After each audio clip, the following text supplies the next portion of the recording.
Queria agradecer o convite da comissão organizadora deste Congresso de Trauma. Vamos falar sobre a fratura supracondiliana. Esses são meus conflitos de interesse. Vou procurar dizer para vocês quais são as principais recomendações atuais para o tratamento dessa fratura, como particularmente eu conduzo e como eu trato essas fraturas e algumas dicas para eventuais problemas.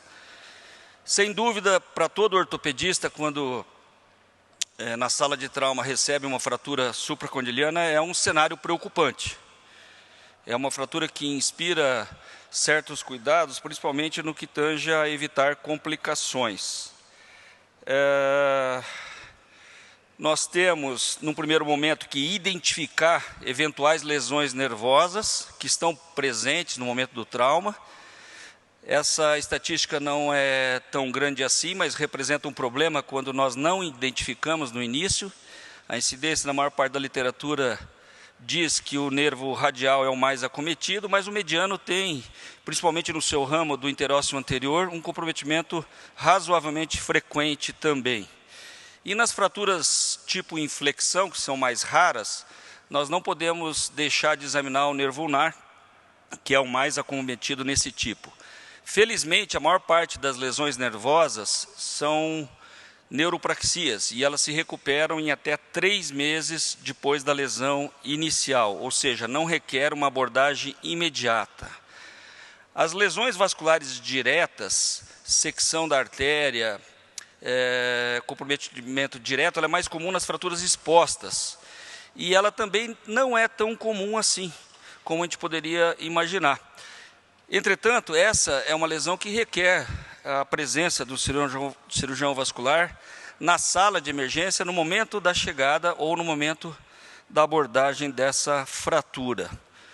Outra situação que vale a pena ressaltar é a necessidade de uma exploração vascular quando nós estamos diante de uma fratura que chega sem ausência de pulso.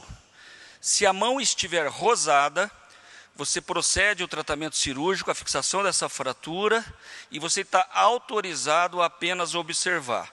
Se após o tratamento a mão estiver sem perfusão e sem pulso, essa é a indicação da literatura para a necessidade de uma exploração imediata.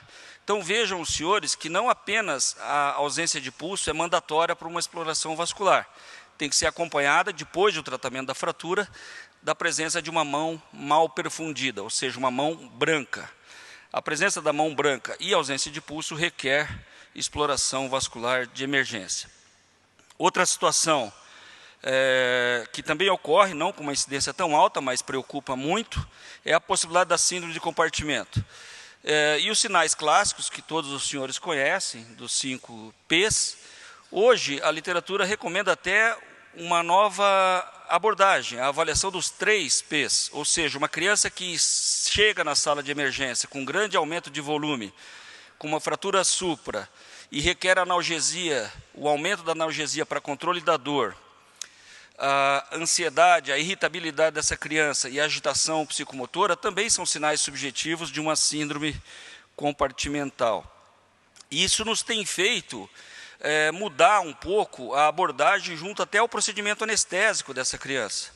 Se nós temos a suspeita ou uma fratura tipo 3 ou tipo 4, com grande aumento de volume, nós devemos recomendar ao anestesiologista que não proceda a um bloqueio anestésico de longa duração. Então, muitas vezes, no nosso serviço, nós pedimos até para o anestesista não realizar bloqueio regional. Isso tira o parâmetro da dor e dificulta a avaliação depois da fixação.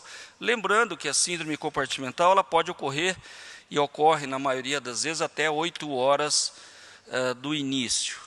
Então, uma sequência recomendável e quebrando uma das etapas, você pode estar incorrendo num erro no tratamento da supracondiliana.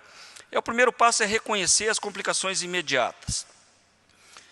Identificar os desvios e os tipos e proceder a uma fixação tecnicamente adequada. E com isso você também estará evitando as complicações tardias, principalmente o cúbito varo. A primeira pergunta, quando chega uma fratura supracondiliana, qual fraturas estamos tratando? A do tipo extensão, que é a mais comum, 98%, o fragmento distal está desviado posterior, ou uma fratura em flexão. A estatística mostra que de 2 até 4% são fraturas em flexão. E, obviamente, isso vai influenciar na manobra de redução que nós vamos proceder no centro cirúrgico. A classificação mais conhecida e mais utilizada em todo o mundo é a de Gartland. De certa maneira, ela orienta o tratamento. Tipo 1, sempre conservador. Tipo 3, sempre cirúrgico. E o tipo 2, restando uma dúvida, quais casos deverão ser tratados conservadoramente ou cirurgicamente. O tipo 2 é o tipo que comumente nós podemos falhar, podemos errar. Muitas vezes uma fratura como essa, que é identificada como tipo 2, se ela apresentar algum grau de rotação ou desvio posterior maior do que 30 graus, nós devemos considerar que essa fratura tem um potencial risco de se apresentar como um tipo 3. Então, ela deve ser tratada cirurgicamente, mesmo considerada tipo 2 pela classificação de Gartland. Outra dica importante, algumas fraturas do tipo 1, como essa. Vejam no AP, existe um colapso da coluna medial. Então, apesar de ser uma fratura tipo 1, no raio-x em AP, ela já está em varo pelo ângulo de Baumann. Então, essa fratura deve ser corrigida. Isso representa como se fosse um galho verde do húmero distal. E a tendência de evolução para cúbito varo, apesar de ser um tipo 1, ela pode ocorrer.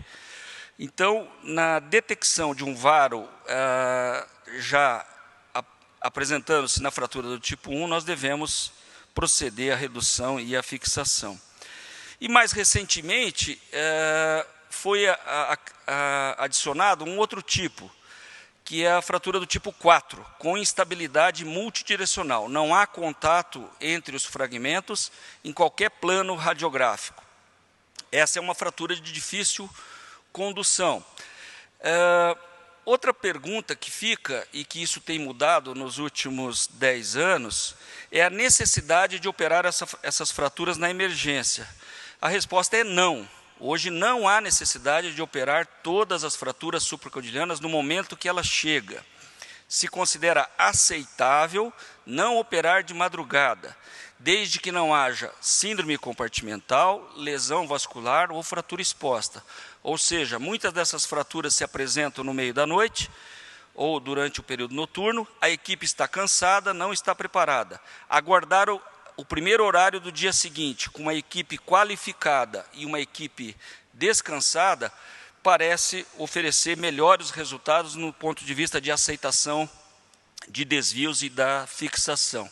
Isso é um ponto importante. Nas fraturas tipo 3, obviamente, o padrão ouro é a redução incruenta e a fixação percutânea. Não há espaço para nenhum outro tratamento além desse, na literatura atual. Nós fazemos, utilizando a técnica de Wilkins, nós fazemos a redução por tração, correção do varo e do valgo e a fixação temporária com esparadrapo. Esse é o nosso método de redução. Obviamente, existem outros que podem ser utilizados. Nós usamos o tambor do intensificador de imagem como mesa. A fixação é assegurada com esse esparadrapo. E, após isso, nós preparamos os campos. E os campos são colocados apenas na região do cotovelo. Com a fratura reduzida, nós procedemos à fixação. E, após esta, nós liberamos o cotovelo para uma análise posterior da imagem. Muito se discute qual o melhor tipo de fixação. Praticamente, nós temos os dois tipos mais recomendados na literatura atual. Os fios cruzados ou os laterais divergentes, que é a minha opção pessoal. Os fios cruzados, nós temos, sem dúvida, uma maior estabilidade do ponto de vista de configuração mecânica, porém, existe um risco adicional que não é desprezível, em torno de 5%, de lesão iatrogênica do nervo ulnar, mesmo realizando um pequeno acesso, mesmo tomando todas as precauções, é relatado na literatura esse risco. existem indicações que são inquestionáveis para a fixação cruzada. Uma fratura com inclinação reversa, onde nós temos pouca quantidade no segmento lateral para uma fixação lateral, ou fraturas como essa, que são fraturas supra-intercondiliana, onde o fragmento do epicôndilo medial já está destacado. Obviamente, essa é uma indicação absoluta para a fixação cruzada. Mas, tanto na literatura como a nossa opinião, é pela fixação lateral divergente. 2 fios de Kirchner inseridos lateralmente, proporciona uma estabilidade similar aos fios cruzados, sem o risco de lesão iatrogênica do nervo. E essa é a nossa opção. E nesse estudo recente, de uma meta-análise, é a recomendação atual da literatura. Obviamente, essa é uma fixação que exige um rigor técnico. Os 2 fios têm que ser inseridos com espaçamento lateral e, obviamente, apoiados na cortical medial, com uma abertura maior do que a abertura para a sua inserção. Então, vejam que o cruzamento dos fios ele ocorre para fora da pele. Com isso, você garante uma estabilidade nos 3 planos, e esse tipo de fixação ele é bastante efetivo, sem qualquer risco de lesão iatrogênica nas fraturas do tipo 3. Como eu mencionei anteriormente, existem fraturas que são muito mais instáveis, como a do tipo 4, que é uma fratura onde não há contato em qualquer plano, existe um grande desvio e uma grande lesão de partes moles. Eventualmente, nessas fraturas, a nossa opção é a inserção de 2 laterais divergentes e mais um terceiro bloqueando essa fixação. Nesse sistema de 3 fios laterais, que é utilizado apenas para as fraturas mais instáveis, o resultado e a sua indicação praticamente garante bons resultados em termos de consolidação. O que não se pode fazer são esses 2 exemplos mostrados. 2 fios laterais mais convergentes ou 2 fios cruzados pelo mesmo lado. Isso garante uma instabilidade, proporciona uma instabilidade com eventual perda da redução, e isso deve ser evitado. O tipo inflexão é um tipo mais raro, mas frequentemente ele pode ser reduzido de maneira incruenta. O detalhe é que a redução deve ocorrer em extensão. E nessas fraturas, eventualmente há necessidade de redução aberta.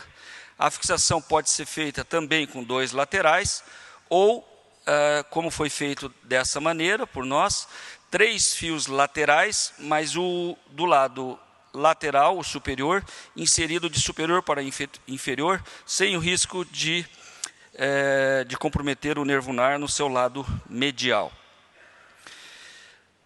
A redução aberta ela existe e ela está preconizada principalmente nas fraturas expostas, eventualmente grau 2 ou grau 3 mais frequentemente, quando há necessidade de exploração vascular e nas fraturas chamadas irredutíveis. E a nossa preferência atual é pelo acesso anterior ou lateral. O acesso posterior está associado a altos índices de rigidez do cotovelo e ele deve ser evitado. Outra pergunta interessante é quando retirar os fios. Em crianças menores de 8 anos, 3 semanas é suficiente. Em crianças maiores de 8 anos de idade, a tendência é retirar os fios com 4 semanas após a fixação. Então, o que a gente poderia concluir e levar para casa? É necessário, como sempre, uma abordagem criteriosa do status neurovascular na chegada. Nós devemos cuidadosamente classificar essa fratura, muitas vezes repetir as radiografias, se ela estiver de péssima qualidade, e avaliar corretamente os desvios que nós estamos diante. A redução fechada é o padrão ouro, com a fixação percutânea, é o melhor método de tratamento, e ele deve ser utilizado como prioridade no tratamento dessas fraturas. A nossa opção, e a maior parte da literatura concorda que hoje a fixação com 2 fios laterais divergentes é um excelente método de indicação. E, obviamente, para evitar a deformidade futura, como o cúbito varus, nós devemos sempre buscar uma redução anatômica. Muito obrigado a todos.